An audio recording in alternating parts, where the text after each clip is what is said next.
mean, it's interesting because it strikes me that both myself and Bill worked fairly early on in journalism. And, you know, we were sort of like looking at the world from lots and lots of different angles. So it's coming from different places. And so you accumulate all this experience and then you smash all this experience together. And then sometimes it comes out into a sort of brand new character.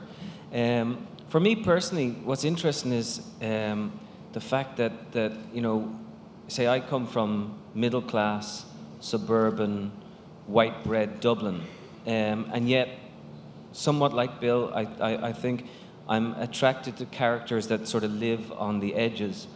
I actually spent a year and a half with the homeless people in New York to write a book called This Side of Brightness. For this new book, Let the Great World Spin, there's a big section narrated by a 38-year-old hooker. She's a grandmother. And the funny thing was trying to explain to my mother how I knew about 38-year-old hookers in the Bronx, you know. But, you know, sometimes these characters come along and you really have to work them into life. I remember I worked on her voice for about 6 months. I'd be home. This is what happens to novelists. You tear your hair out, right, Bill? It's like that's what happens. That's why your hair goes. You try to find these characters. This is what happens to us, you see. But for 6 months, I tried to find her voice, and so I researched about prostitutes in the Bronx. I talked to cops. I tried to find people who had been on the stroll in the 70s. Very hard to find people who'd been around at that particular time. I read oral histories, I looked at films and did all these things. But nothing happens until you find the music. And sometimes it's just a single note.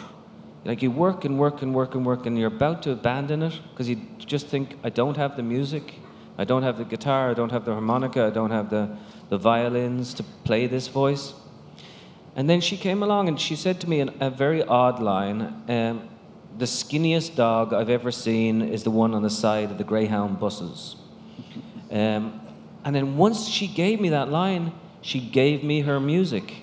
And then I knew her, and then she wrote herself, really. And it's odd to think that we have all these bodies, these voices inside us. I think of all the masters, Bill Kennedy is one of the absolute masters of voice and mystery and people who are sort of on the edges and have been dispossessed. I mean, Bill knows this, but I should explain it to the audience that he's been one of my great heroes in American literature or in world literature. And also we claim him in Ireland as an Irishman. So he's a man of two countries. How do you feel about that, William? It's true.